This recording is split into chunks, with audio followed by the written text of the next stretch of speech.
मैं प्रभु का धन्यवाद देता हूँ। एक बार फिर प्रभु ने हमें मौका दिया। हम जो विषय सीख रहे थे उसी विषय में हम जाएंगे। मत्ती 27 अध्याय, उसका 50 वचन से लेकर 53 वचन तक हम पढ़ेंगे। तब यीशु ने फिर बड़े शब्द से चिल्लाकर प्राण छोड़ दिए, और देखो, मंदिर का पर्दा ऊपर से नीचे तक फटकर 2 टुकड़े हो गया, और धरती डोल गई, और चट्टानें तड़क गई, और कब्रें खुल गई, और सोए हुए पवित्र लोगों के बहुत से शव जी उठे। हाँ, इधर 4 घटनाएं हम देख रहे थे। 4 घटनाओं में से हमने 2 घटनाएं देखी। मंदिर का पर्दा ऊपर से नीचे फटकर 2 टुकड़े हो गया, यानी पापी इंसान के लिए परमेश्वर का मार्ग खुल गया। पहली बात हमने वो देखी थी। दूसरा हमने देखा था कि कब्रें, उसका दूसरा हमने देखा था धरती डोल गई, यानी सारी धरती कांप गई। इसका हमने जो मतलब समझा था परमेश्वर के आत्मा के द्वारा, संपूर्ण धरती पर इस यीशु की मृत्यु का असर गया है। संपूर्ण धरती पर, यानी हर एक मनुष्य पर इसका प्रभाव गया है। कोई भी मनुष्य यीशु की मृत्यु से अछूता नहीं रहा। जिन्होंने विश्वास किया वो अनंत जीवन के भागी हो गए, और जो विश्वास नहीं करते हैं वो अनंत काल के दंड के भागी हो रहे हैं। तो हर एक मनुष्य पर यीशु की मृत्यु का प्रभाव है, इसलिए पृथ्वी डोल गई। और तीसरी बात आज हम देखेंगे, चट्टानें तड़क गईं। चट्टानें टूट गईं। तड़क गई मतलब चट्टानें टूट गईं, चट्टानों में दरारें आ गई। तो ये चट्टान कैसे, इसका मतलब क्या, इससे संदेश क्या मिल रहा है हमें?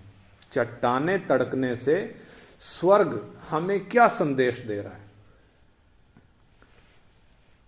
उसके लिए जब हम मनुष्य की सृष्टि को देखते हैं, आरंभ में परमेश्वर ने जब मनुष्य की सृष्टि करी तो परमेश्वर के स्वरूप और समानता में इंसान को बनाया था। यानी नैतिक गुण परमेश्वर ने इंसान में डाले, और नैतिक गुणों के मामले में मनुष्य परमेश्वर का प्रतिरूप था। जब उसकी सृष्टि हुई तब मनुष्य परमेश्वर का प्रतिरूप था, यानी उसका स्वभाव परमेश्वर के स्वभाव के जैसा था। इन नैतिक गुणों के कारण वो सच्चा था, भलाई करता था, उसके अंदर स्वार्थ नहीं था, उसके अंदर पाप नहीं था, वो न्याय करता था, वो प्रेम करने वाला व्यक्ति था। बेशक उसके सामने जानवर ही थे उस समय, लेकिन उनमें से प्रत्येक की आवश्यकता को वो बहुत खूबी से समझता था। जैसे मां अपने बच्चों को संभालती है, वैसे ही वो पहला आदम भी, उसकी पत्नी भी एक एक जानवर की देखभाल करते थे, एक एक जानवर को प्यार से संभालते थे, उनकी चिंता करते थे। यानी वो विश्वास योग्य थे, उनके मन में प्रेम भरा हुआ था।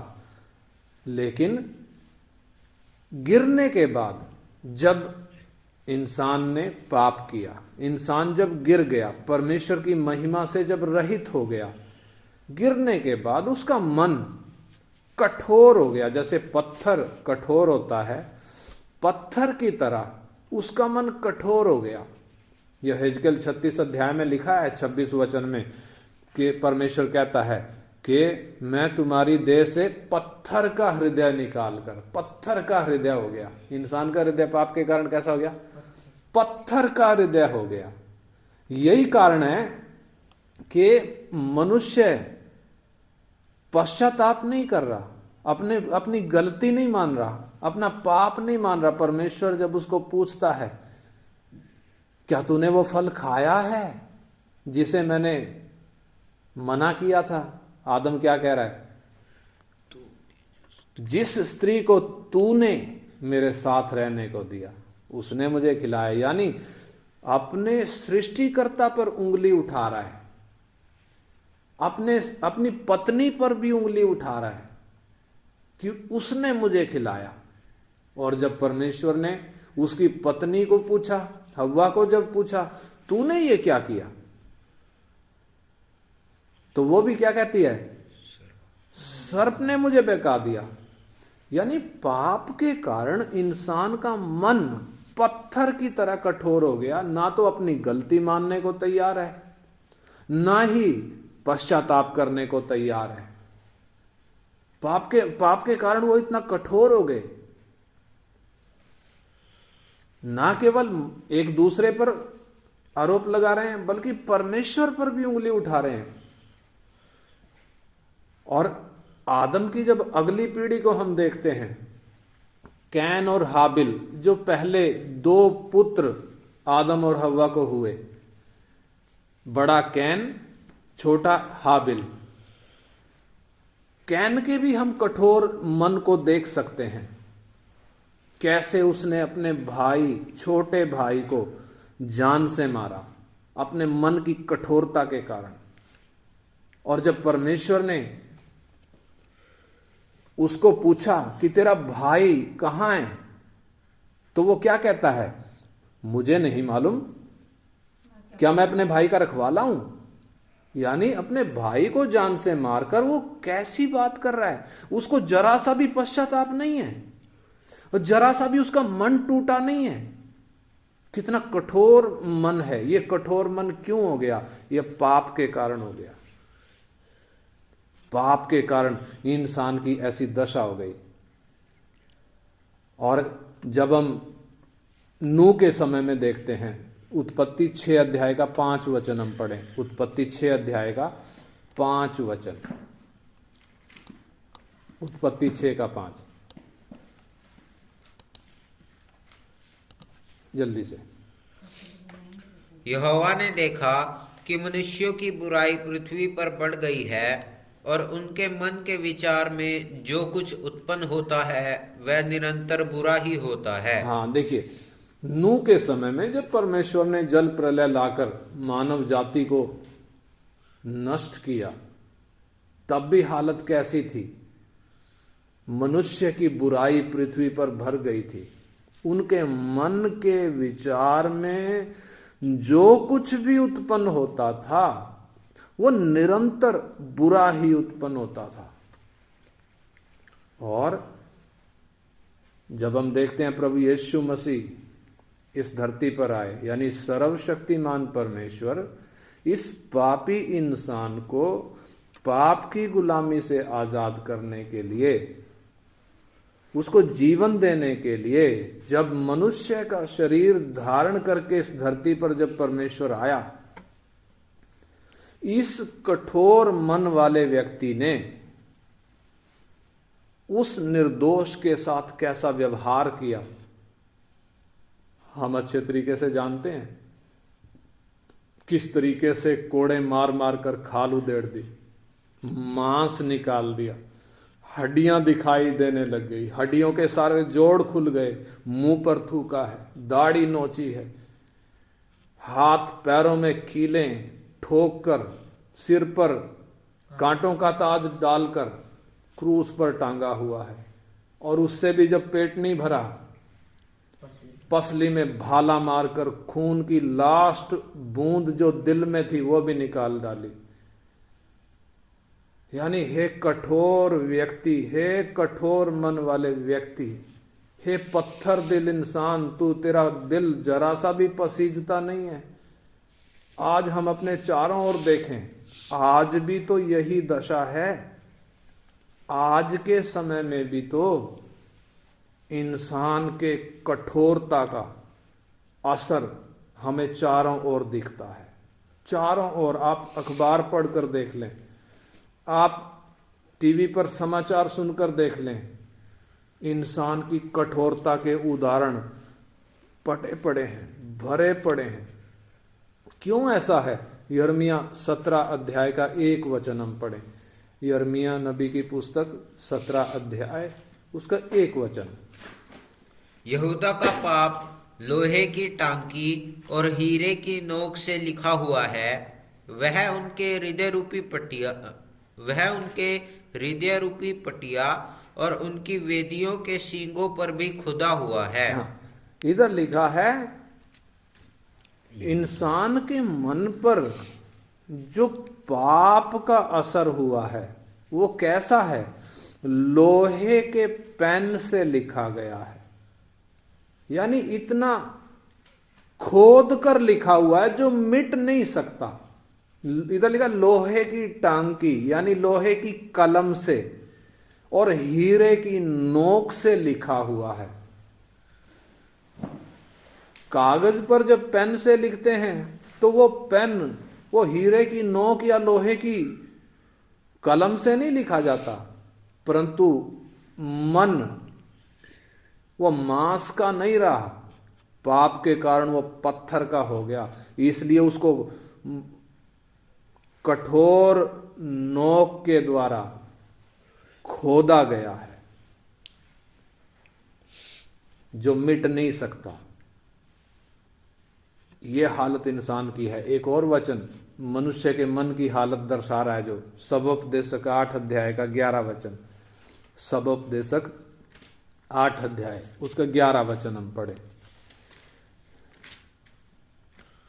बुरे काम के दंड की आज्ञा फुर्ती से नहीं दी जाती, इस कारण मनुष्यों का मन बुरा काम करने की इच्छा से भरा रहता है। हाँ, मनुष्यों का मन बुरा काम करने की इच्छा से भरा रहता है।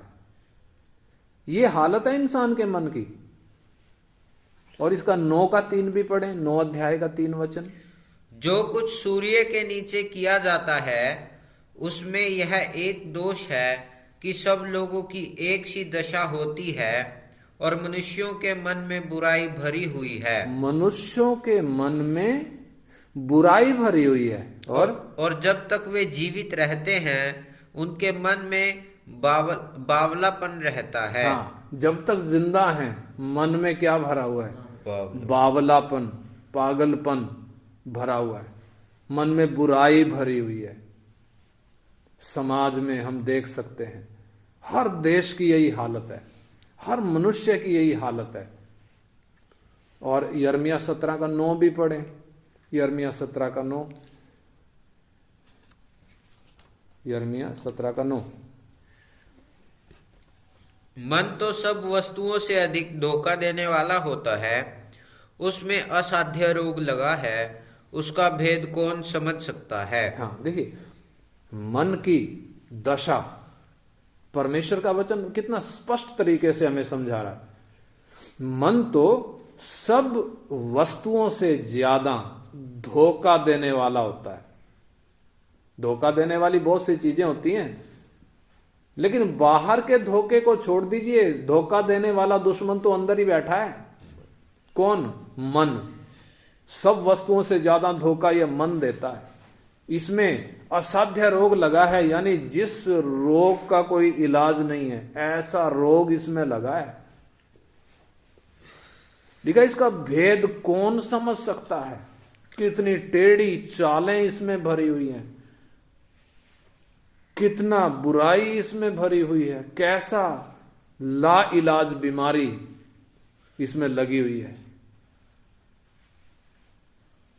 प्रभु यीशु मसीह भी फरीसी और शास्त्रियों को कह रहे हैं, मत्ती 23 अध्याय उसका 25 वचन जरा हम पढ़ें। मत्ती 23 अध्याय उसका 25 वचन।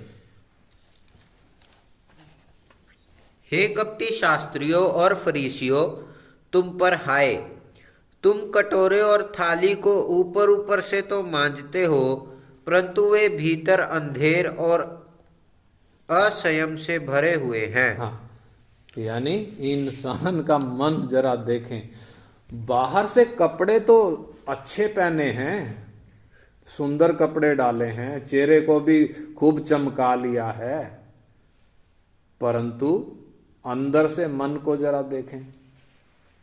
इधर लिखा है तुम कटोरे और थाली को ऊपर ऊपर से तो मांजते हो, परंतु अंदर क्या है? अंधेर भरा हुआ है, असंयम भरा हुआ है। ये कटोरे और थाली की हालत नहीं है, ये मन की हालत प्रभु बता रहा है। और मरकुस 7 अध्याय 20 से 23 वचन जब हम पढ़ते हैं, पढ़िए मरकुस 7 अध्याय 20 वचन से 23 वचन तक। मरकुस 7 का 20 से 23। फिर उसने कहा, जो मनुष्य में से निकलता है, जो मनुष्य में से निकलता है वही मनुष्य को अशुद्ध करता है। वो मनुष्य को अशुद्ध करता है। क्या निकलता है? जो उसमें से निकलता, पढ़ो पढ़ो। क्योंकि भीतर से अर्थात मनुष्य के मन से, यानी मनुष्य के मन से बुरे बुरे विचार, क्या निकल रहा है? बुरे बुरे विचार, व्यभिचार, व्याभिचार, चोरी, हत्या, परस्त्री गमन, लोभ, दुष्टता, छल, लुचपन, कुदृष्टि, निंदा, अभिमान और मूर्खता निकलती हैं। ये सब बुरी बातें भीतर ही से निकलती हैं। कहाँ से निकलती हैं? भीतर ही से, यानी मन से निकलती हैं, पेट में से नहीं, मन से निकलती हैं और मनुष्य को अशुद्ध करती हैं। ये हैं जो मनुष्य को अशुद्ध करती हैं। मनुष्य की असली दशा ये चीजें बताती हैं, यानी अंदर से निकलने वाली चीजें बताती हैं। इंसान की हालत क्या है? बाहर से चाहे कपड़े कैसे भी पहन रखे हों, बाहर का दिखावा चाहे कैसा भी हो, तड़क भड़क चाहे कैसी भी दिखा रहा हो, परंतु अंदर से जो विचार निकलते हैं, अंदर से जो चीजें निकलती हैं, वो अंदर की दशा बता रही हैं, मन की दशा बता रही हैं। कितनी खराब दशा है। यानी इंसान का मन सारी बुराइयों का सोता है, सारी बुराइयों का स्रोत है, जहां से सब बुराइयां निकलती हैं। यानी ये हालत इंसान के मन की हो गई है। एक और वचन नीति वचन 6 का 14, नीति वचन 6 अध्याय का 14, फुर्ती से पढ़ें। नीति वचन, उसके मन में उलट फेर की बातें रहती, मन में उलट फेर की बातें रहती, वह लगातार बुराई गढ़ता है, वो लगातार बुराई गढ़ता है और झगड़ा रगड़ा उत्पन्न करता है। मन में क्या रहता है? उलट फेर की बातें, लगातार बुराई गढ़ता है, यह मन की दशा। तो ये कठोर मन, ये पत्थर जैसा मन, जिसने अपने सृष्टिकर्ता को भी बख्शा नहीं है। ना केवल अदन की वाटिका में सृष्टिकर्ता पर उंगली उठा रहा था, बल्कि वही सृष्टिकर्ता जब इंसान के शरीर में आया, क्या दशा करी, क्या दशा बनाई। जब वो बोल रहा था ना, तब भी उसकी बातों को पकड़ने के लिए उसके पीछे लगे हुए थे। किसी न किसी तरीके से कोई बात में इसको फंसा लें और इसको पत्थर मार मार कर जान से मार दें। जब बातों में फंसा नहीं सके, झूठे गवाह खड़े करके क्या कर दिया? क्रूस पर टांग कर मार डाला। हे इंसान, हे इंसान, ये चट्टान क्या कह रही हैं जो तड़क गई यीशु की मौत पर? ये चट्टानें जो तड़की हैं, ये चट्टानों में जो दरार आई है, ये जो टूटी हैं, ये क्या बोल रही हैं? हे पत्थर दिल इंसान, तू कब टूटेगा? देख, हम तो टूट गए, तेरा मन कब टूटेगा? हे पत्थर दिल इंसान, तू कब टूटेगा? तेरा मन कब टूटेगा? और मालूम है, जब पतरस प्रचार कर रहा है, प्रेरितों के काम 2 अध्याय, उसका 36 और 37 वचन हम पढ़ें। प्रेरितों के काम 2 अध्याय का 36 और 37 वचन। अतः अब इज़राइल का सारा घराना निश्चित रूप से जान ले कि परमेश्वर ने उसी यीशु को जिसे तुमने क्रूस पर चढ़ाया प्रभु भी ठहराया और मसीह भी। हाँ। तब सुनने वालों के हृदय छिद गए और वे पतरस और शेष प्रेरितों से पूछने लगे, हे भाइयों, हम क्या करें? हाँ, देखिए, यीशु की मौत पर जो चट्टानें तड़की, ना केवल इंसान को वो संदेश दे रही हैं, हे पत्थर दिल इंसान, देख हम तड़क गए, हम टूट गए, परंतु तेरा मन कब टूटेगा। और मालूम है, जब यीशु के प्राण देने के बाद और यीशु के जब मरे हुओं में से जिंदा होने के बाद, जब वो तो उठा लिया गया, स्वर्ग में चला गया, परंतु चेले जब पवित्र आत्मा से भर गए और जब प्रचार करें, इधर पतरस का प्रचार, जब इजराइलियों ने सुना, इधर लिखा है उसका 2:36 में, अब इजराइल का सारा घराना निश्चित रूप से जान ले कि परमेश्वर ने उसी यीशु को जिसे तुमने क्रूस पर चढ़ाकर मारा, उसी यीशु को प्रभु भी ठहराया और मसीह भी ठहराया। जब पतरस ने पुराने नियम से वचन ले लेकर मसीह यीशु को उनके सामने रखा, ये था कौन, तुमने किसको मारा है, कौन था जिसको तुमने क्रूस पर चढ़ाया है, जब उनको वह बात समझ में आई, इधर 37 वचन में लिखा है, तब सुनने वालों के हृदय छिद गए, तड़क गए। सुनने वालों के हृदय क्या हो गए? तड़क गए, छिद गए। और क्या कहते हैं? पतरस और शेष प्रेरितों से पूछने लगे, हे भाइयों, हम क्या करें? यीशु की मृत्यु पर ये जो चट्टानें तड़की हैं, क्या संदेश दे रही हैं? अब इंसान का दिल तड़केगा। तड़केगा मतलब टूटेगा। अब इंसान का कठोर मन क्या होगा? टूटेगा। और ये टूटता हुआ मन हमें यहां दिख रहा है। यहां केवल नहीं, हमारा भी मन कठोर था, पत्थर के जैसा ही था। हम भी कहां मानने वाले थे, परंतु जब हमें भी इन इस्राएलियों की तरह, जिन्होंने पतरस का ये सुसमाचार सुना, पतरस के मुख से ये बातें सुनी, यीशु के विषय में जब ऐसी बातें हमने भी सुनी, मैंने जब सुनी, हमारा भी मन टूट गया, छिद गया। और यही कारण है आज हम नए मन से, प्रभु ने हमें नया मन दे दिया है। वो पत्थर का मन हटाकर प्रभु ने हमें क्या दे दिया? नया मन दे दिया। यानी यीशु की मृत्यु पर वो जो चट्टानें तड़की, यानी वो जो चारों घटनाएं घटी हैं, साधारण चीज नहीं है। किसी भी व्यक्ति, दूसरा कोई भी हो, इस दुनिया में बहुत लोग आए, बड़े बड़े आए, बहुत बड़े बड़े नाम आए, बड़े बड़े सम्राट आए, बड़े बड़े विद्वान आए, ज्ञानवान आए, बलवान आए, बहुत बड़े बड़े नाम आए, गुरु आए, अवतार आए, इंसान को अच्छे अच्छे संदेश दिए, अच्छे अच्छे काम किए, परंतु जब मरे तो ऐसी कोई भी प्राकृतिक घटना नहीं घटी जैसी यीशु की मौत पर घटी। और ये घटनाएं हमें बता रही हैं, ये जो मरा है, ये यीशु, ये कौन है, ये क्यों मरा है? ये इंसान के लिए मरा है। और ये घटती हुई घटनाएं हमें एक एक गहरा वो संदेश दे रही हैं। चट्टानें तड़क गई, यानी अब इंसान का दिल टूटेगा। आइए हम भी अपने दिलों को, अपने मनों को जांच कर देखें। हम जो इस वचन को सुन रहे हैं, हम अपने जीवनों को जांच कर देखें, हम अपने मनों को जांच कर देखें, हमारी हालत कैसी है।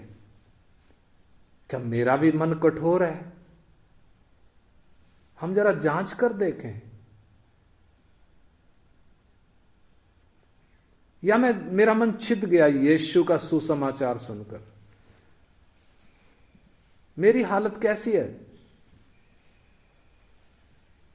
क्रूस पर यीशु को किसने चढ़ाया? यहूदियों ने केवल नहीं, उनके पीछे क्या मैं नहीं था? क्या आप नहीं थे? क्या आपके अंदर वो स्वार्थ नहीं है जो पौलुस के अंदर था? क्या आपके अंदर वो लालच नहीं है जो यहूदा के अंदर था, जिसने 30 सिक्कों में उसे बेचा? क्या आपके अंदर वो जलन नहीं है जो यहूदियों के अंदर थी, जिन्होंने जलन के कारण उसको क्रूस पर चढ़वाया? क्या हमारा मन कठोर नहीं? जरा हम सोच कर देखें, जरा हम अपने मन में झांक कर देखें, मेरे मन से निकलता क्या है?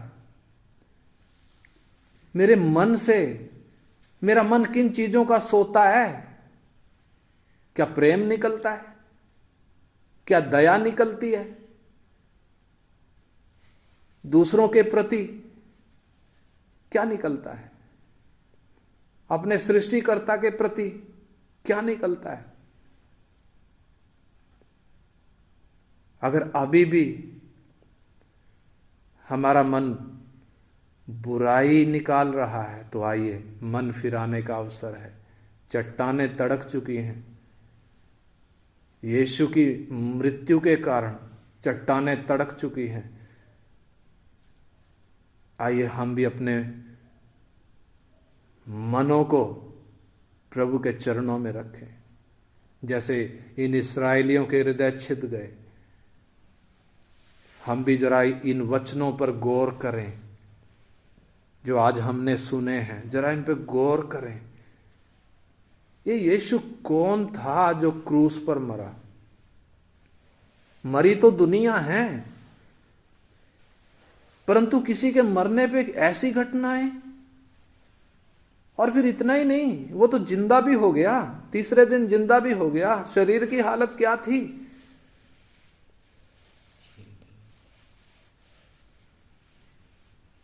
आइए हम प्रार्थना करें। Hallelujah, hallelujah.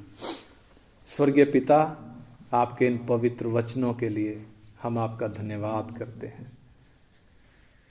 सच है प्रभु, पाप ने हमारा मन कठोर कर दिया, जिसके कारण हमारे मन से जो कुछ भी उत्पन्न होता है वह बुरा ही उत्पन्न होता है। प्रभु, इन वचनों के लिए हम धन्यवाद करते हैं। जिस प्रकार पतरस का प्रचार सुनकर वो सुनने वाले इस्राएलियों के हृदय छिद गए, प्रभु आज भी आपके वचन में वो ताकत है। आज भी प्रभु सुनने वालों के हृदय छिदते हैं। आज भी लोग प्रभु आपका वचन सुनकर मन फिराते हैं। प्रभु, इन वचनों के द्वारा एक एक जीवन में आप काम करें, एक एक मन में आप काम करें। प्रभु, आपके हाथ में सौंपते हैं पिता, यीशु मसीह के पवित्र नाम में मांगते हैं। आमीन, आमीन।